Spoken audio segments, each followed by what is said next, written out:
एक बार महात्मा बुद्ध किसी वृक्ष के नीचे विश्राम कर रहे थे। वृक्ष आम का था, काफी बड़ा और घना। ठंडी ठंडी हवा चल रही थी।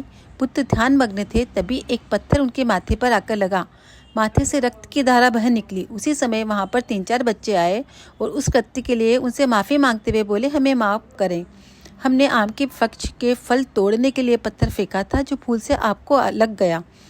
बच्चों की बात सुनकर महात्मा बुद्ध की आंखें छल आई। वे विनम्रता से बोले, बच्चों, मुझे पत्थर लगा, इसका मुझे जरा भी दुख नहीं।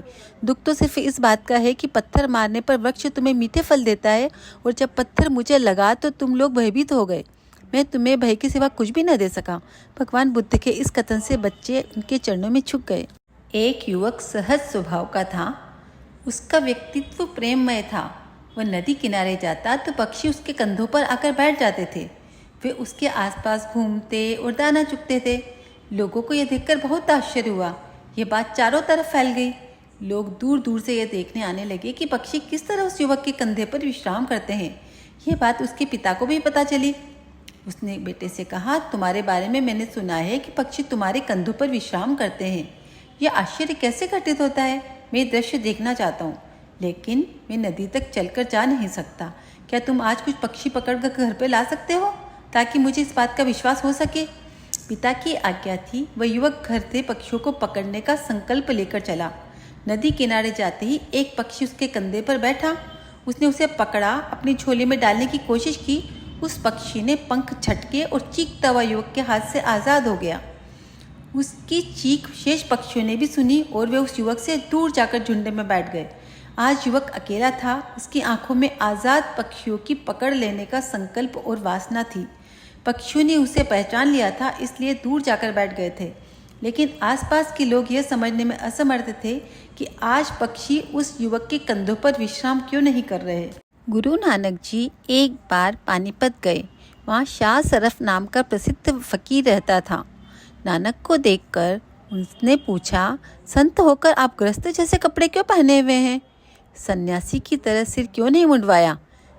गुरु नानक जी ने उत्तर दिया, मूंडना तो मन को चाहिए, सिर को नहीं। जो मनुष्य अपने सुखवत अहंकार को त्याग कर भगवान की शरण में जाता है, वह चाहे जो भी वस्त्र पहने, भगवान उसे स्वीकार करते हैं। इसके बाद शाह सरफ ने पूछा, आपकी जाति क्या है? आपका धर्म क्या है? गुरु नानक देव जी बोले, मेरी जाति वही है जो आग और वायु की है। वह शत्रु और मित्र को एक समान समझती है। मेरा धर्म है सत्य मार्ग। मैं वृक्ष और धरती की तरह रहता हूँ। नदी की तरह मुझे भी इस बात की चिंता नहीं है कि कोई मुझ में फूल फेंकता है या कूड़ा। यह सुनकर शाह सरफ ने गुरु जी के हाथों को चूम लिया। अपने शिष्यों की परीक्षा के उद्देश्य से एक बार गुरु नानक देव जी ने कांसे का अपना कटोरा कीचड़ से भरे गड्ढे में फेंक दिया। इसके बाद उन्होंने शिष्यों को आदेश दिया कि वे गड्ढे में घुसकर उनका कटोरा वापस लेकर आए। कीचड़ में सन जाने के डर से कोई शिष्य कटोरा लाने का साहस नहीं कर सका। कोई न कोई बहाना बनाकर वह निकल गए। नानक जी मुस्कुराए और अंत में उन्होंने भाई लहना से कहा कि कटोरा निकाल लाओ। गुरु भक्त लहना ने अपने सुंदर लिबास की परवाह नहीं की। वे गड्ढे में उतरे। उनका लिबास काले कीचड़ में सन गया, लेकिन वह गुरु का कटोरा निकाल लाए। गुरु नानक देव जी के चेहरे पर संतोष की रेखा दिखाई दी। एक संत ने अपना पूरा जीवन दूसरों की सहायता के लिए समर्पित किया। अपने अंतिम समय में अपने बेटे को जीवन की शिक्षा देने के लिए उसने अपने बेटे से एक चंदन का टुकड़ा और एक कोयले का टुकड़ा मंगवाया। जब वो दोनों टुकड़े हाथ में लेकर आया तो उसने कहा कि इन दोनों को फेंक दो। जब बच्चे ने वो दोनों टुकड़े फेंके, संत ने कहा, ठहरो, जरा अपने हाथ तो दिखाओ। फिर वह उसके कोयले वाला हाथ पकड़ के बोले, देखा तुमने, कोयले का संग करने से यह कालिक तुम्हारे हाथ में लग गई। इसी तरह से गलत लोगों की संगति में रहते हैं तो उनके साथ रहने पर भी दुख होता है, उनके न रहने पर भी जीवन भर बदनामी ही साथ लगती है। दूसरी ओर सज्जनों का संग इस चंदन की लकड़ी की तरह है, जो साथ रहते हैं तो दुनिया भर का ज्ञान मिलता है और उनका साथ छूटने पर भी उनके विचारों की महानता से जीवन सुंदर बना रहता है। इसलिए हमेशा अच्छे लोगों की संगति में ही रहना चाहिए। एक भंवरा रोज फूलों का रस चूसता था।